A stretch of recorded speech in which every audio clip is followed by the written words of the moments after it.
It's fucked up.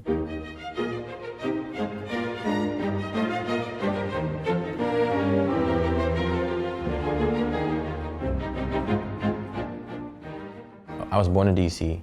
My hospital got knocked down. Then I grew up in Maryland. And then I would be back and forth in DC because I play sports in DC. Like Ridge Road, which is like southeast. And then I played like Marshall Heights, which is northeast. So I was always in DC. Like, so I go to school in Maryland. After school, I go to DC. It's right down the street, literally like 5-10 minutes away. That's really what my upbringing was for a long time. And then my mom and dad divorced. Mom, of course, went to custody, and then she goes to VA, like far away from everything. And then I stayed there for a minute.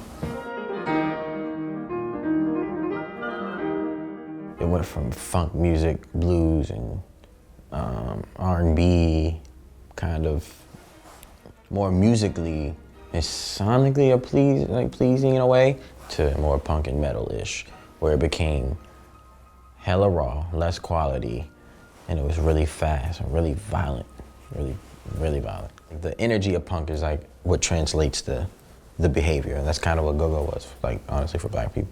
You know, like I grew up with it in my house, and then when you go to events or like birthdays or family reunions, like that's what they play. We go see bands, that's our outing. I'm just really directly influenced by it. Not per se the sound, but just like, I like faster music. I just like fast shit. And like, I know that's because of go-go.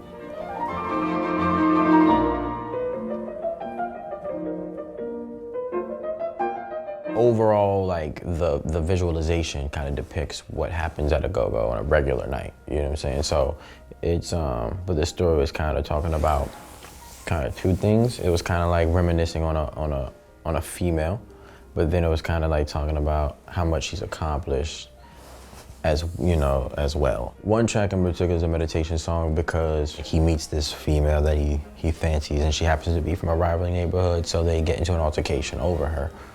And then shots ring off to continue the story. At that time, it was closer neighborhoods would link together and others wouldn't at all. You know, so it was kind of like there were some allies, but there were strong enemies, and they kind of met at the go-go. Like the go-go was kind of like the middle ground, like the meeting point of where shit goes down. Like this project is just like, of course I listen to go. I mean, go-go is kind of just always gonna be in the back of my head, you know what I'm saying? So that's just memory. But it was like listening to like a Fela Kuti, something different than what's out now or what we like even refer to as black artists or rappers, whatever you want to consider us. I kind of went worldly because I like, that was what's intriguing. That's the only like story I could match with DC was like Africa, or worldly, or this, that. I actually stole one of his beats off SoundCloud. His management got really mad, told us to take it down. We didn't, said fuck him. And then I ended up seeing him in DC, and then I had to apologize. He didn't really care. And then we ended up being cool. And then he ended up sending a beat folder. I got Sober Thoughts, so it was like a beat whatever I did. And then I just did it just to show him I could rap. And then it ended up coming out. He was saying like what was cool about the beats that I picked were like, those are beats that nobody wanted them. Like nobody wanted those beats in particular, and I was like, bet. So that was kind of cool. He just sends me a lot of things, like just a bunch of ideas, whether it's like 4 seconds to like a whole song or whatever. Like for some reason, like I get his stuff more than I get anybody else's. I always say like I like Corrupt from the Dog Pound, but then it's like Black Thought is one of the greatest rappers I've ever heard in my entire life. You know what I'm saying? I only say Corrupt because like Corrupt has some crazy verses that people should be talking about, that are unprecedented flows. Like Fat Lip from the Far Side is one of the coldest niggas ever to grace a mic, you know what I'm saying? They just speak to me, you know what I'm saying? Like I would listen to the best or whatever, and they're good, but they not crazy. Like there's some cats I heard and I'm like, this is crazy. Like I would listen to Corrupt and be like, this is crazy. What was that jump? It was like smoking blunts and drinking Tanqueray.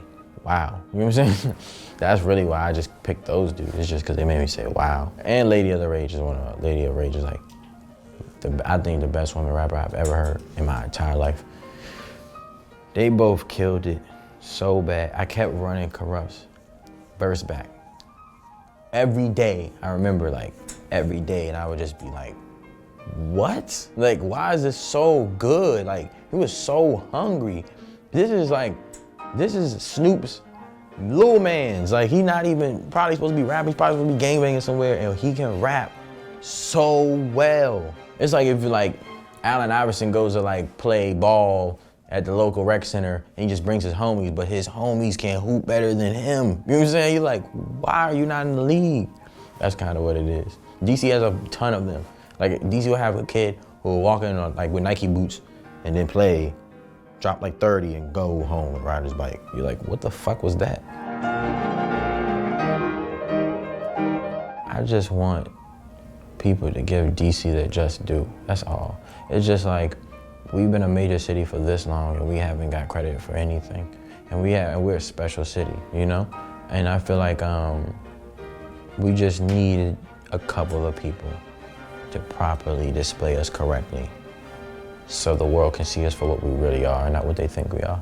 I feel like people see us as, the president lives there, the House of Cards, it's very political, white people. No, it's like, if you go literally down the street, you will see some shit that you never thought you would see. And these people are special. These people keep their smile, you know? These people are funny. These people are smart. These people can survive. Like, these people can dress, people can cook, you know what I'm saying? Like, these people make their own music. People have their own style. They have their own culture, their own code, their own ethics, you know what I'm saying? Like, it's like a Black Wall Street in a way. It's Chocolate City. And if you could survive there, you could survive anywhere, but you gotta understand it. It's a hard place to understand. And people are so clever there that if you can fuck around and get finessed a million different ways and not even know. Like, Donald Trump becoming president in DC, but people who are born and raised and live in DC are still in those conditions, it doesn't make a fucking difference. Niggas had Reagan, you know what I'm saying? You think niggas give a fuck about Trump? I'm pretty sure if niggas could survive crack, I'm pretty sure niggas could survive fucking Donald Trump. I'm positive we can.